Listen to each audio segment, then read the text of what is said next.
జై తెలంగాణ, జై socialist JAC. ఈరోజు విద్యా విధానాన్ని మనం తీసుకున్నట్టయితే గత ప్రభుత్వాలకు ఇప్పటి ప్రభుత్వానికి పాలసీలలో ఏమైనా మార్పులు ఉన్నాయో మనం ప్రశ్నించుకోవాలి. మన దగ్గర ఉన్నటువంటి స్టాటిస్టిక్స్ సమైక్రాంతం ఉన్నప్పుడు మాత్రమే. ఈరోజు కొత్త స్టాటిస్టిక్స్ ఇంకా మన దగ్గర లేవు.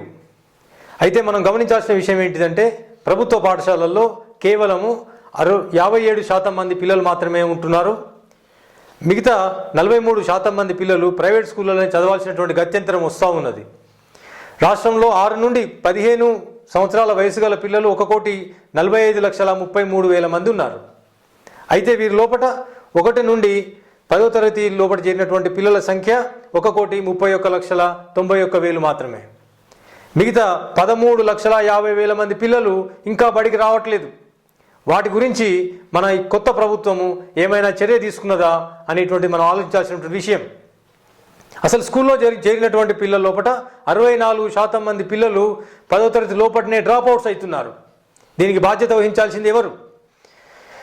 సుమారు 20 లక్షల మంది 1వ తరగతిలో చేరితే ఇంటర్మీడియట్ వచ్చే వరకు దీంట్లో 1/3 మాత్రమే లేదా 1.4% మాత్రమే మనకు 4,50,000 మంది మాత్రమే ఉంటున్నారు. ఇంకా మనము ఇంటర్మీడియట్ దాటి పై చదువు చూసినట్టయితే 2,50,000 మంది మాత్రమే స్టూడెంట్స్ ఉంటున్నారు. ఇంకా మనం పరిశీలించాల్సిన విషయం ఏంటంటే దీంట్లో బీసీ, ఎస్సీ, ఎస్టీ, బడుగు బలహీన మైనారిటీ వర్గాలకు చెందిన వాళ్ళు కేవలము 25% మంది మాత్రమే కళాశాల విద్య వరకు పోగలుగుతున్నారు.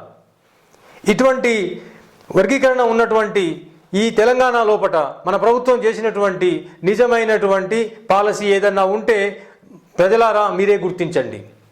ఈరోజు సోషలిస్ట్ జేఏసీ డిమాండ్ ఏంటిదంటే అసలు విద్యా విధానం అనేటువంటి దాంట్లో మార్కులు తప్ప వేరే విషయాన్ని చర్చించినటువంటి, ప్లే గ్రౌండ్ లేనటువంటి, వాక్ స్వాతంత్రం లేనటువంటి, ఆడుకోవడానికి స్వాతంత్రం లేనటువంటి ఈ స్కూళ్ళ లోపల పిల్లల్ని మార్నింగ్ 8 గంటల నుండి రాత్రి 8 గంటల వరకు అనవసరంగా 4 గోడల మధ్యన వాళ్ళ సృజనాత్మకతను హరించే విధంగా ఉన్నటువంటి ఈ విద్యా విధానాన్ని ఈరోజు మనం ఖండించాలి. నేటికి నేడు మనం చూస్తున్నటువంటి గురుకుల విద్యా విధానం అనేటువంటి దాంట్లో 7,000 మంది టీచర్లకు వీళ్ళు నోటిఫికేషన్ ఇవ్వడం జరిగింది. అసలు గురుకుల విద్యా విధానాన్ని నిర్వచించింది ఎవరు? ఈ ప్రభుత్వానికి ఇచ్చినటువంటి సజెషన్ ఎవరు? దీని మీద ఉన్నటువంటి ఎక్స్పర్ట్ కమిటీ ఏంటిది? ఈ 1,45,00,000 మంది విద్యార్థుల కోసం నిజంగా ఉపయోగపడేటువంటి పథకమా ఇది? ఈరోజు ఆడుకోవడానికి స్వేచ్ఛ లేదు, మాట్లాడడానికి స్వేచ్ఛ లేదు, వాళ్ళ లోపల ఉన్నటువంటి సృజనాత్మకతను ఎంజాయ్ చేయడానికి కావాల్సినటువంటి ఎన్విరాన్మెంట్ లేని 4 గోడల మధ్య జరిగేటువంటి ఇంటెన్సివ్ ఎడ్యుకేషన్ అని, డిజీ ఎడ్యుకేషన్ అని రకరకాలుగా పిల్లలను హరించి వాళ్ళ యొక్క సృజనాత్మకతను హరించి వేస్తూ తల్లిదండ్రులను పీల్చి పిప్పి చేస్తున్నటువంటి ఈ ప్రైవేటు విద్యా విధానాన్ని ఇంకా గవర్నమెంట్ కనుక కొనసాగిస్తే సోషలిస్ట్ జేఏసీ దీన్ని ఖండిస్తుంది.